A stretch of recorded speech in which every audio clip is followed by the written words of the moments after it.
فيقول بدعاء ولدك لك. In the day of judgment, Allah subhanahu wa ta'ala will raise His servants to a higher degree in the Jannah. In the day of resurrection, the slave of Allah will say, how did I get to this position? How did I get to this higher status? Allah subhanahu wa ta'ala will say, because of your son's dua. Because of your son's dua.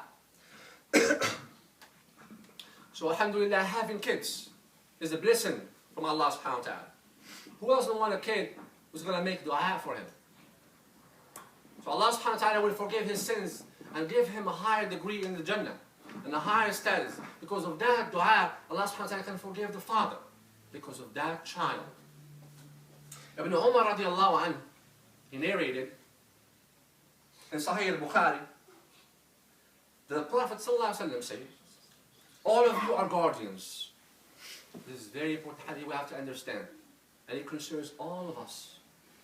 Because it is a responsibility, brothers and sisters, that we have to take seriously. He said, all of you are guardians, are responsible for your words. And the things under your care. The imam, or the ruler, is a guardian of his subjects and is responsible for them. And the man is the guardian for his family and is responsible for them. A woman is the guardian of her husband's house and is responsible for it. A servant is the guardian of his father's property and is responsible for it. All of you are guardians. All of you are guardians and responsible for your own words and the things under your care. We are responsible for the things under our care. At your work, if you are the leader or the boss, you are responsible for the people underneath you.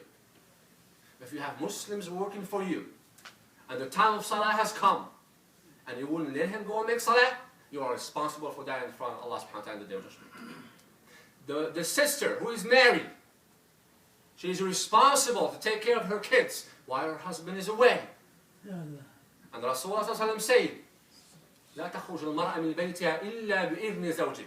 أو كما قال صلى الله عليه وسلم. The woman cannot leave the house without calling and asking her husband the permission to leave the house.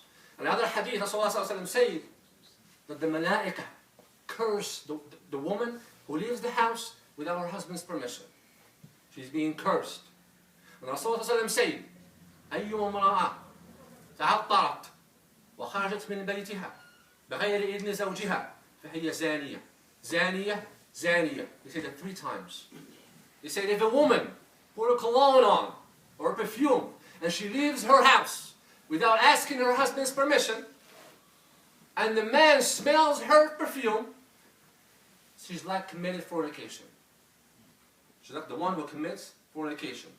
Another hadith that the malaika are cursing her. So it's a responsibility for the mothers and the fathers about their guardian. And we are guardians, as I said. They are the builders of the future. Our children, they are the builders of the future. Allah subhanahu wa ta'ala says in the Quran, وَإِذَا قَالَ رَبُّكَ لِلْمَلَائِكَةِ إِنِّي جَاعِلٌ فِي الْأَرْضِ خَلِيفَةً. Remember when your Lord said to the angels, I'm going to create a deputy on the earth. I'm going to create a deputy on the earth. وقال تعالى في كتابه الكريم يا داود إنا جعلناك خليفة في الأرض فاحكم بين الناس بالحق ولا تتبع الهوى فيضلك عن سبيل الله إن الذين يضلون عن سبيل الله لهم عذاب شديد بما نسوا يوم الحساب. Allah subhanahu wa ta'ala saying in Surah Sad, O Dawood, we have made you a leader on the earth. Allah subhanahu wa ta'ala is talking to Dawood, we have made you a leader, so his son Sulaiman. So judge between people with the truth, with the haqq, and do not follow the selfish desire. Allah subhanahu wa ta'ala is addressing Dawood, means addressing everybody. When Allah subhanahu wa ta'ala is addressing some kind of messengers in the Quran, that means that the message is given up to us too. And do not follow the selfish desire, lest it should lead you astray from Allah's path, will have a severe punishment. Because they had forgotten the day of reckoning. بما نسوا يوم الحساب. They forgot the day of reckoning, the day of judgment. عن أبي سعيد الخدري رضي الله عنه قال عليه الصلاة والسلام صلى الله عليه وعلى آله وصحبه وسلم. إن الدنيا حلوة خضرة.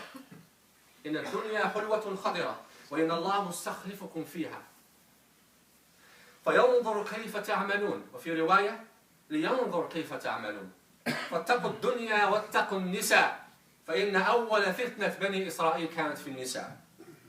Prophet Muhammad said in Sahih Bukhari, narrated by Abi Sa'id al-Khudri, this dunya, this world is sweet, bitter.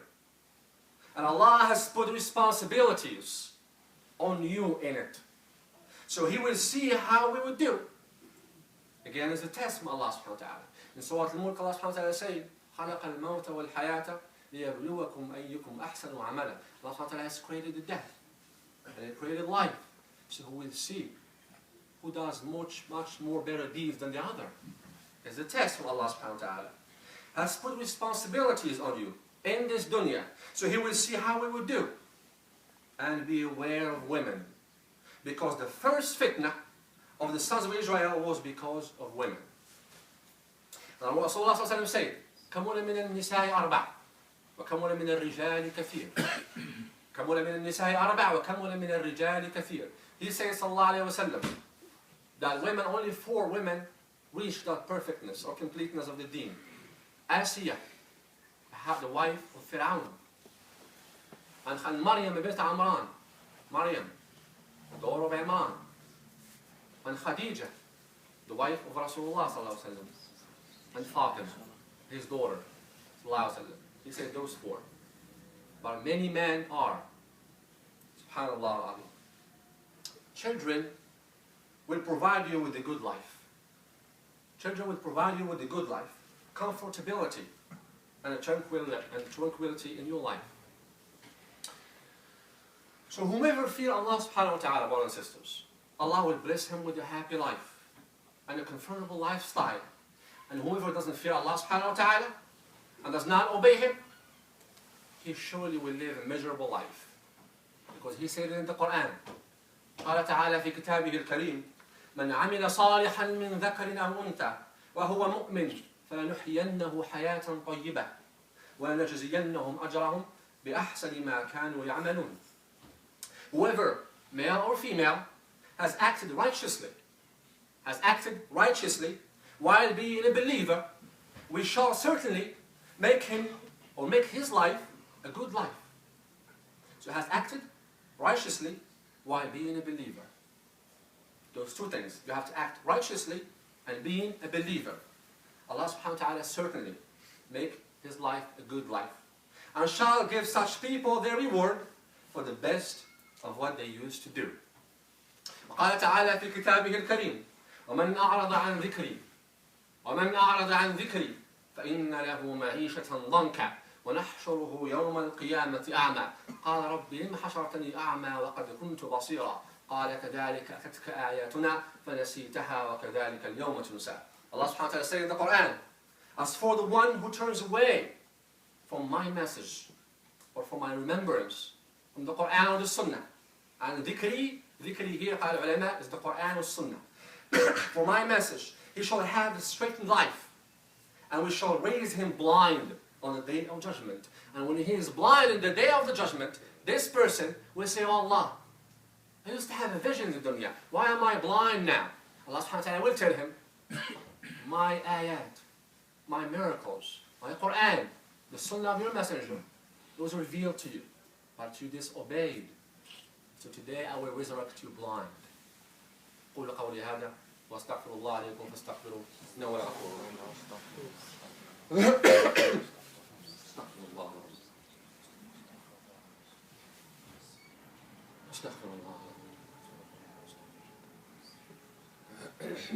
بسم الله الرحمن الرحيم.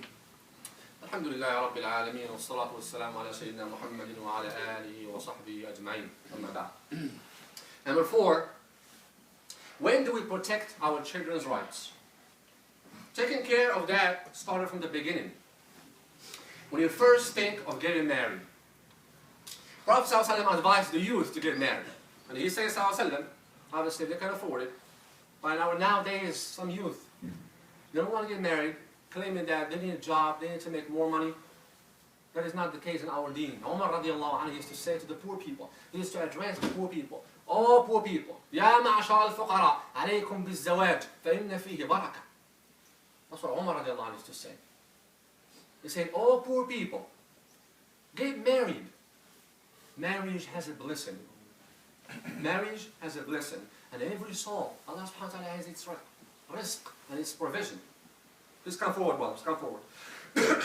عن علقمة رضي الله عنه قال بينما أنا أمشي مع عبد الله بن مسعود رضي الله عنه قال كنا مع النبي صلى الله عليه وسلم فقال من استطاع الباءة فليتزوج من استطاع منكم الباءة فليتزوج فإنه أغض للبصر وأحسن للفرج ولم يستطع فعليه بالصوم ومن لم يستطع فعليه بالصوم فإنه له وجاء. He who can afford to marry should marry, because it will help him refrain from looking at other women and save his private parts from looking at other women and save his private parts from committing illegal sexual relations. And he who cannot afford to marry is advised to fast. Advised to fast, as fasting will diminish his sexual power. And this has been said by the Prophet ﷺ. If he said it, it's going to happen. So if someone cannot get married, especially the youth, Prophet Muhammad has told us to fast. Because he said, as fasting will diminish his sexual power. And brothers and sisters, subhanAllah, we should not think that way. We should not think that I have to make 50, 60, or 6 dishes down when I get married, inshallah. Or have a safe job. Get married, Allah subhanahu wa ta'ala will bless you. And we've seen it. Alhamdulillah, we grew up in the countries they call third world countries. SubhanAllah. I know families, their salary is $150 a month. And he's having 4 or 5 kids. And they're living happily. They're living happily. Because Rasulullah said, each one will come with his rizq. Each one will come with his provision. That's a shaitanic idea to think, I have to make more money. Or sister too. She thinks that I need a rich husband. Then I'm going to get married. Or it has to look this way. I have to look that way. Astaghfirullah. Your husband will be the husband in the dunya, and he will be your husband in the akhirah. Zawaj iffa. Zawaj is a safety for the youth. That's why Rasulullah is addressing the youth. Get married. He didn't say how much you should make, or how much you should. Yes, you have to afford it. You have to have your apartments, that's true. Whatever you eat, she will eat. SubhanAllah. And next, Rasulullah said, تنكح المرأة لأربع. تنكح المرأة لأربع. لمالها ولحسبها وجمالها ولدينها فاظفر بذات الدين تربت يداك. He says, sallallahu alaihi wasallam, a woman gets married for 4 things. Or a brother chooses to get married, look at the sister, he has to look 4 things. First one is her money or her wealth. The second one is her lineage. And the third one is her beauty. And the fourth one is her deen. And Rasulullah stopped and he said, deen, and he said, marry the one with the deen. Marry the one with the deen, strong iman, Allah will put blessings in your marriage. تربت يداك, and Allah subhanahu wa ta'ala يضع البركة في يدك. تربت يداك, بركة في يدك. Allah will put blessing in your hands. Doesn't matter if she's rich or not.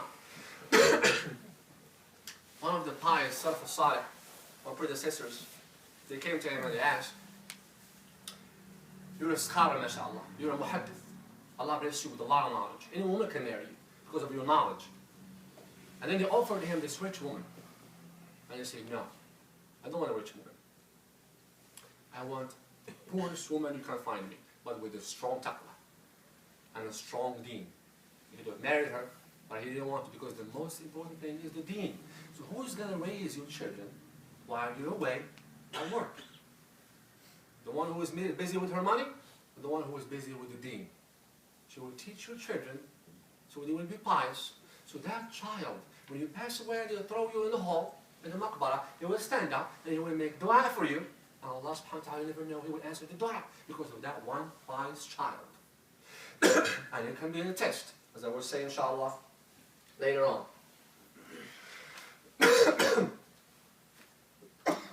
With the sunnah, when we have children, may Allah bless the couple who got married or are married with more children, inshallah ta'ala, pious children. Number 1 is choosing a name. Turn off your cell phones. The sunnah is to choose a name. Narrated by Ibn Umar radiallahu anhu, the Prophet ﷺ says, he changed some of the names that were in the ignorant times. Some of the names were ignorant at the time of the Jahiliyyah. And Prophet Muhammad, he looked at them and he